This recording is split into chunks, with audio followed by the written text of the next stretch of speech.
In a village named Stillo, there lived a man named Stephen with his two daughters.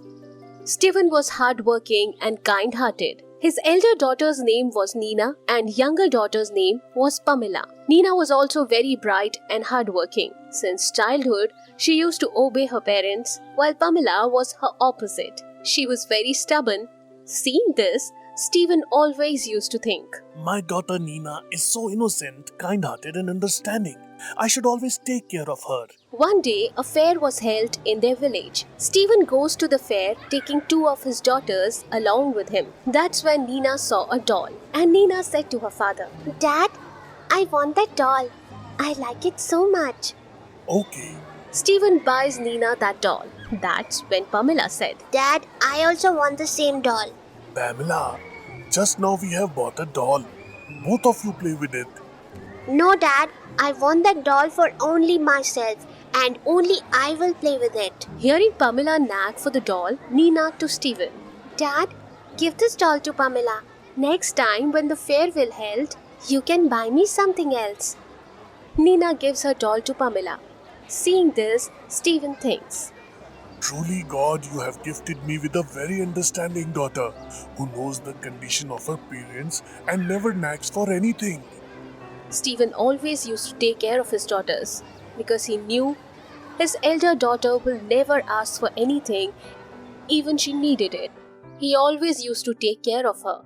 Years passed by like this. Nina and Pamela were grown-ups now. Both were young and were in the age to get married. They started getting matches for marriages. Seeing this, Stephen started worrying. Stephen was worried about his elder daughter. His elder daughter was very innocent.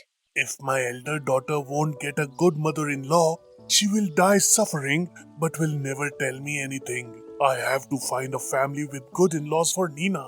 No matter if they will be poor, but they will have to be good human beings. That's why Stephen got Nina married in a family who were of much lower status than them. And by selling some of his farms, he gave them some money in dowry so that her in-laws could never say Nina anything in the future. When Nina goes to her in-laws' house for the first time, she saw neither they had good house nor necessary things needed for living. The next day, when she comes to meet her father, she asks him, Dad, where did you marry me? Neither they have a good house nor necessary things needed for daily life. How will I manage my own household, Dad? Nina, my child, I knew everything, but they are very nice people and they will take good care of you.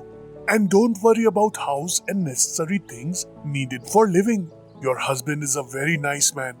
Don't worry, Nina, they are very hardworking. You should always stand by their side. Dad, you must have thought the right thing for me. After the wedding rituals, Nina goes to her in-laws' house.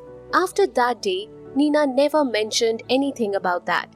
Nina, who never worked in her father's farm, now started working as a laborer with her husband Samuel in other people's farm. Slowly their conditions started getting better. Samuel and Nina took a farm on rent and worked day and night very hard. Within a few years, Samuel bought his own farm. One day, Samuel to Nina, Dear, ever since you have come into my life, you have changed my destiny, and I want to praise you for standing by my side.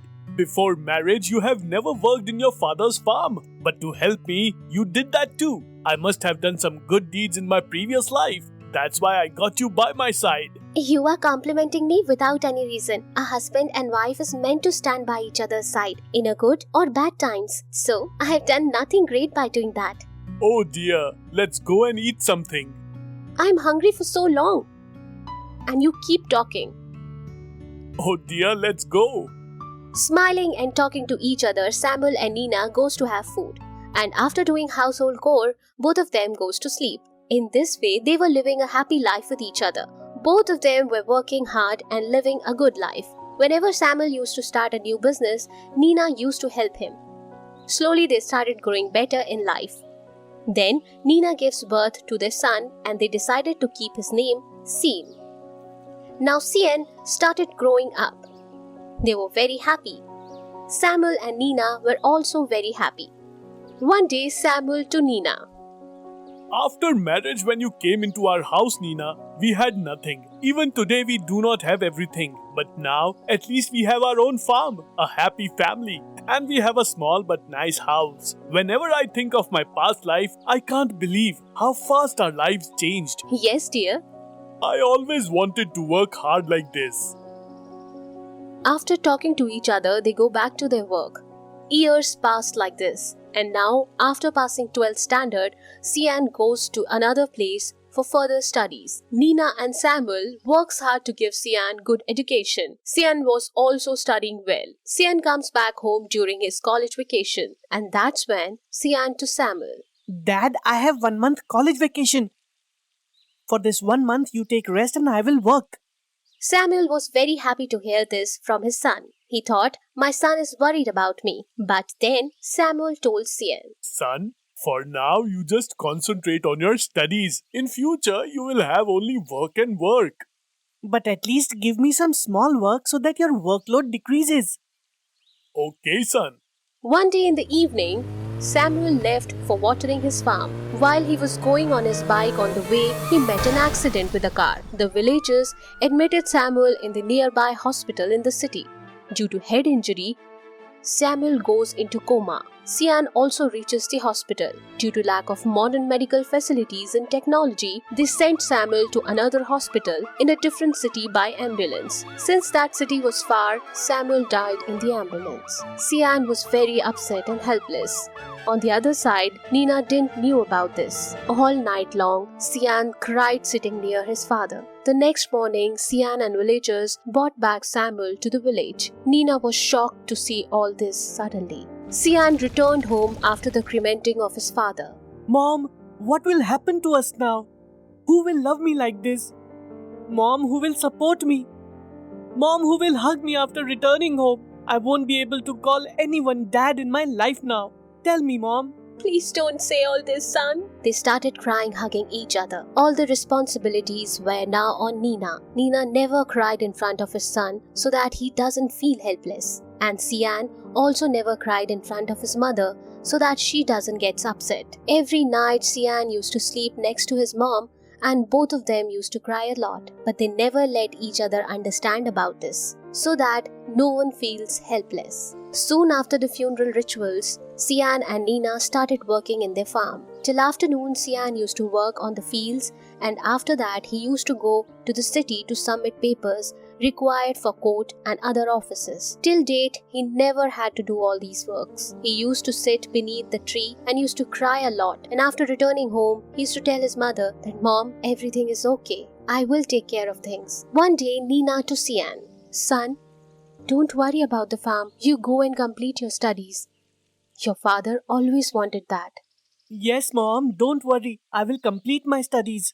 After working on the fields, Sian used to go for his exams. That year, Sian failed in all the subjects. Then all the relatives and neighbors used to taunt him, saying, See, after his father's death, he got spoiled. Now he can't do anything. Relatives and all the people of the society kept saying all this to Sian. Sian was broken inside. As he was very close to his father, whenever he used to study, he used to think about his father's funeral. He couldn't concentrate on anything. Despite of giving his courage, people used to discourage him. Things got so crucial that Sian thought of committing suicide. Because whenever he wanted to do something, and things used to go all wrong. One night, he went to the bridge near his village. He was about to jump and commit suicide. And that's when he thought, if I will commit suicide, then what will happen to my mother? Then he came down and went back to his house. And after going back to the home, he cried a lot, hugging his mother. What happened, son? Why are you crying? Nothing, Mom. Nothing happened. On the other side, the condition of their house deteriorated. Nina used to work hard day and night, and she had only one wish, that Sian will get a job after completing his studies. Though people used to say lots of bad things about Sian, but Nina knew that after his father's death, Sian is upset and broken from inside. He's very young, and with time, my son will definitely do something in life. 1 to 2 years passed by like this. Sian started working at a very good job. Mom, I've got a job. Now you won't have to worry about anything. My son, I always knew one day you will definitely do good things in life. After that day, they started living happily. After that day, Nina never left working on the farm. She kept working on the farm because she knew the values of the farm, and also there was Samuel's memory on that farm. Sian also used to love those farms just like Nina. There lived a man named James in a village, Muratok. He used to work in others' fields to earn his living. His wife Stella and his son Robert lived in his family. They were poor but very happy in their life. They used to work hard to earn. Hey Stella, please serve the food fast. I have to go to work early tomorrow. Yeah, sure, just 5 minutes more. After a while, Stella serves the meal and everyone sleeps after eating. Hey, why do you have to go early tomorrow? Dear, tomorrow there is lot of work to do in the field, so I'll go there early. Okay. Now stop talking and go to sleep. The next day, James got to the field before sunrise and starts working. Working, it got evening and dark. James was about to leave the field when he suddenly stepped on a snake, and the snake bit James. James started shouting loudly. Since it was evening, everyone was indoors after getting back from their fields, and so nobody could hear James shouting. After some time, James fell unconscious. Next day, few people came to the field and they saw James lying unconscious in the field. Let's go and check. Villagers go near James. Hey James bro, get up. What happened to you? But James didn't get up. Then one man looks at his feet. James bro was bitten by a snake. See the marks on the foot. Everyone takes James to his home. Oh, what happened to my husband? Why did you all bring him in this way? Then one man tells the fact to Stella. Listening to all this, Stella felt the ground slipping under her feet. Oh my God! What did you do? What will I do now? How will I feed my family? Stella started crying. Now the house responsibility was completely on Stella. Now Stella started working in the fields and earned her living. Few years passed. Now Robert started to go to school. Ma, please give me my tiffin fast. I'm getting late to school. Yes, my son, I'm bringing it. Stella brings the tiffin and hands it to Robert. Time passed. Robert started to go to college. He never felt sorry for his mother's condition, and he had become irresponsible. Hey friends, why not we go for a picnic tomorrow? Yeah, sure. We will have lots of fun. Saying this, all his friends go home, and Robert sits there thinking. I have agreed to go to the picnic. But from where I'll get the money? Robert, immersed in this thought, comes home and tells his mother, Ma, I need 5,000 rupees tomorrow. Hey son, why do you need so much money? And I don't have that much money, son. Ma, I don't know anything.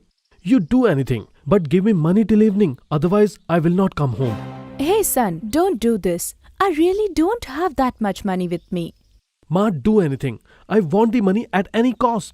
Okay, my son, I will do something. Stella gets worried on how to get so much money. She goes to the owner of her field and asks for half of the money as loan. But even then there was shortage of money. Now Stella goes to her neighbor and asks for some loan. And anyhow she gathers 5,000 rupees. Ma, give me the money fast. Yes, my dear son, I will give it to you right now. Stella gives the money to Robert. Both of them go to sleep after having dinner. The other day, Robert leaves with his friends for picnic. Son, be careful and keep your money safe. Yes, Ma. I'm not a small kid now. Robert leaves home and all the friends catch the bus to go to picnic. Robert looks at a girl in the bus and he likes her. Robert starts talking to her. Hi, I'm Robert. What's your name? I'm Grace. After talking to her, he starts loving her. But Grace was a very angry girl. After getting back from picnic, Robert brings Grace his home. Ma, see who is with me. Who is she, son? Stella looks at Grace, but Grace was looking at her angrily. After staying for a while, Grace leaves their house. Ma, did you like Grace? I'm going to marry her. Son, I do not think this girl is good for you. You will find a far better one. You don't teach me. If I ever get married, it will be with Grace. Okay, son, as you wish. You have to spend your life with her. If both of you stay happy, why would anything bother me? After a few days, Robert and Grace got married. One day, Grace started arguing with her mother-in-law. I will not do any work. If you want to do, you can do. Otherwise, leave it. Oh dear, but when I will not be here, you will have to do everything. I will see then. Don't try to teach me. In the evening when Robert comes home, hey, look, your mother doesn't work at all and makes me to do everything and argues with me on the top of that.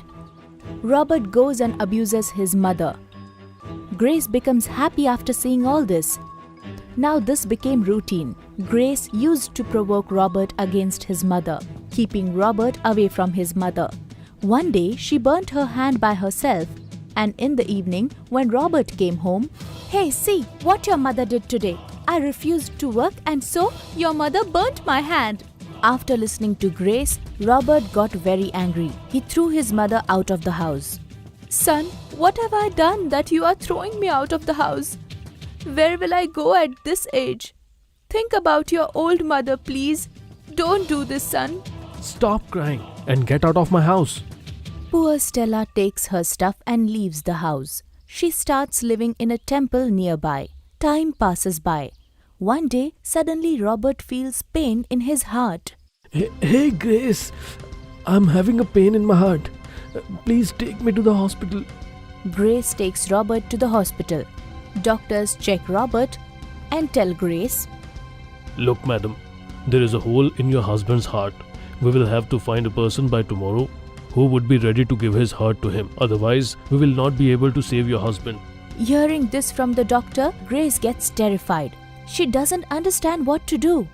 Robert's neighbor finds this out and she tells this to Robert's mother. As soon as Robert's mother comes to know this, she comes to the hospital immediately and talks to the doctor. Doctor, please save my child. You can take my heart, but please save my son's life. Stella gives her heart to her son and says goodbye to this world for her son. Robert's operation was successful. The other day when Robert gains consciousness, he asks Grace, Hey Grace, what happened to me? Before Grace could say anything, doctors come there. Robert, your operation has been quite successful. You need not to worry at all. But doctor, what had happened to me? You had a hole in your heart. Your mother gave her life to save yours. Hearing this, Robert and Grace had tears in their eyes. Robert started crying. What? My mother gave me her heart. Yes, Robert.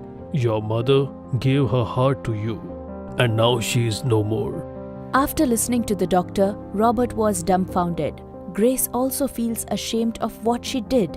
Right then, Robert puts his hand on his heart and he heard a voice. My son, I did everything for you, but you never cared for me. But son, I told you, I will never let you fall short of anything. That's it. I kept my promise. You stay happy, my son. Listening to this, Robert started crying, but there was no use being restless. Robert's life was saved, but his mother was not with him anymore. Friends, a mother can do anything for her children. There is no one greater than a mother in this world. Those who are fortunate to have the love of both mother and father, they are the richest and fortunate people in the world. Always respect your mother and father.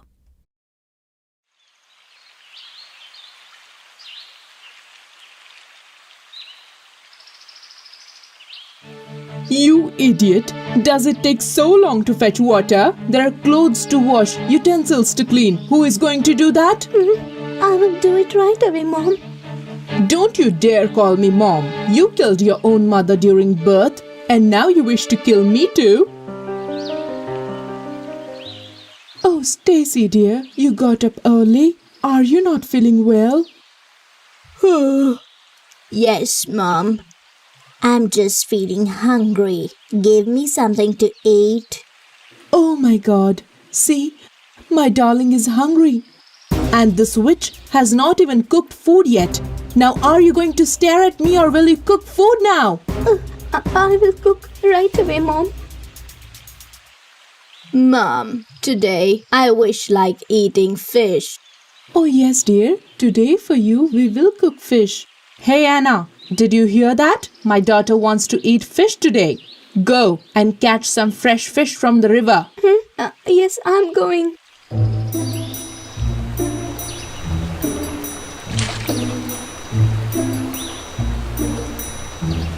Huh? Today I'm unable to find a single fish. What shall I do? Mom, I miss you a lot. Why did you leave me? Am I so bad? Speak up, Mom. Huh? Oh, my ring! This is my mother's only thing left. Give me back my ring.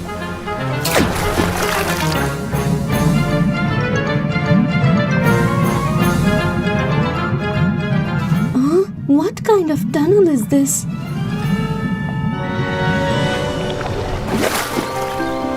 Huh?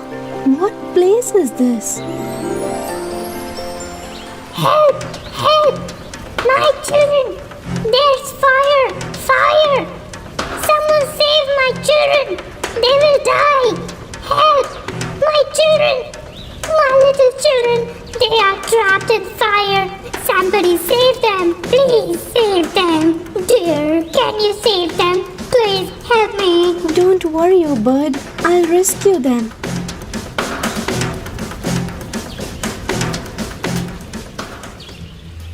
I am very grateful to you, dear. You may proceed on this road ahead.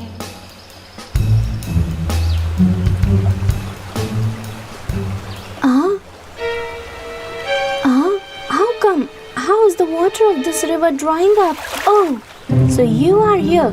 That ring is my mother's last thing I have. Give it to me back right now.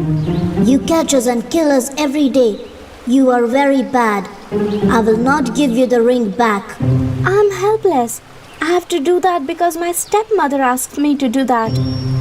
Okay, I will give you the ring back. But you will have to do something for that. There lives a witch on that hill.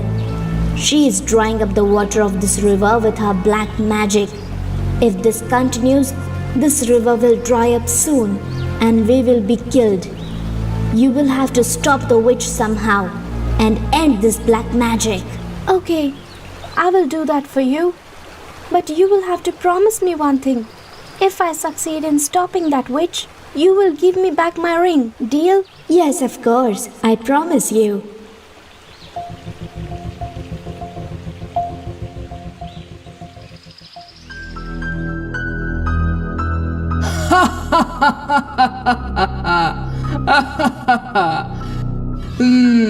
Once all the water of this river dries up, I will eat the fish out there.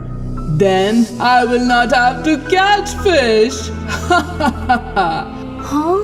You should go away from here. This witch is wicked. She has trapped me in this cage. She will catch you too. Go away! Go away! Huh?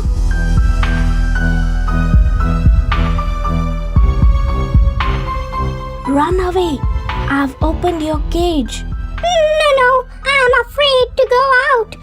The witch will catch me again. I will stay here itself. Well then, in that case, I will have to save you from the witch. Huh? Who are you? What are you doing here? You should stop your black magic now. This is drying up the river and all the fishes are dying. Please don't do this.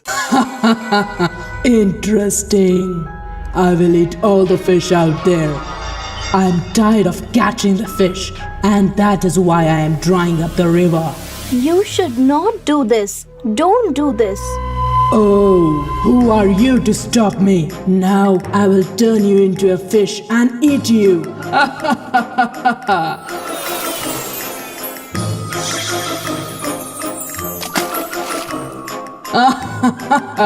Okay, now I will bring some spices from the market. Then I will cook you and eat up.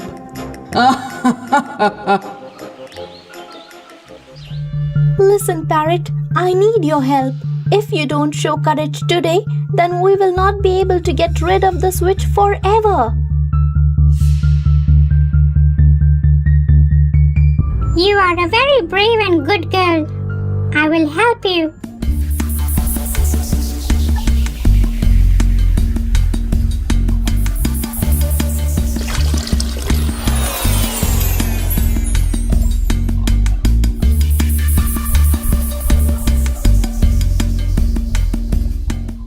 Take this. Keep this magic wand with you. With its help, you can teach a good lesson to the witch.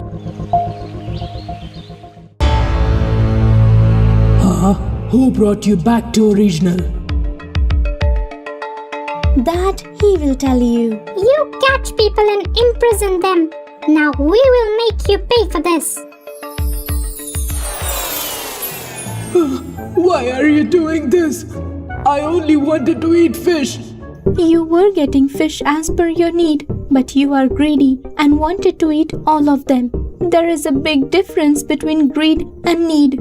You are harming others for your greed and benefit. Forgive me, I was blinded by greed. You are right, I should take things as per my need. Forgive me, I will stop my black magic and I will not kill any fish from today. You opened my eyes, dear.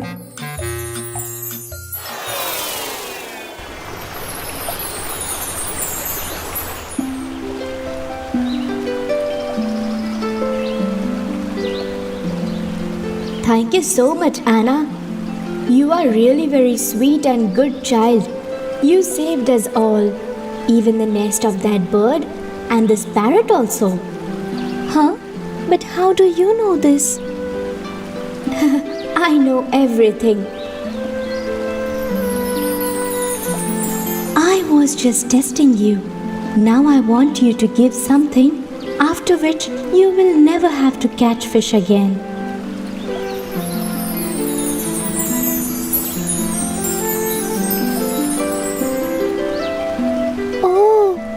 So much of gold?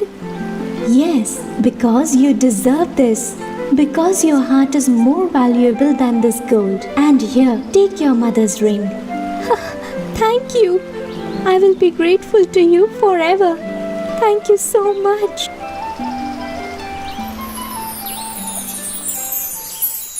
Oh, what is this?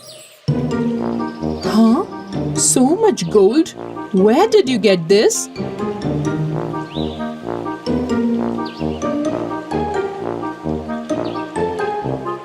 Oh wow!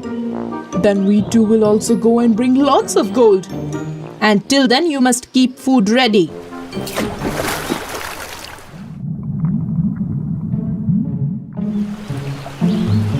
Wow! This is really a very nice place. Now we will take lots of gold from here. Please help me. Save my children. Save my nest. Are you out of your mind? Why should we risk our lives to save your nest? And what if something happens to us? Come on, Mom, let's go fast. We have come here to get gold.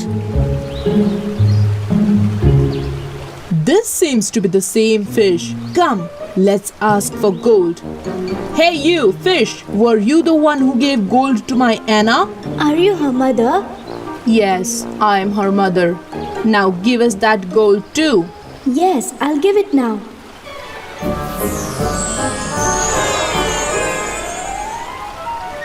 Oh, how did this happen? How did we become frogs? That is because both of you are lazy, slothful, and greedy. You are Anna's stepmother. Both of you have treated her very badly. This is a punishment for that. No, please forgive us. We will never treat her badly now.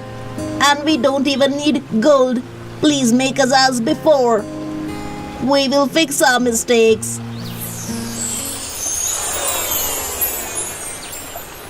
Now go and live happily together. This is for your own benefit. Please forgive us, dear.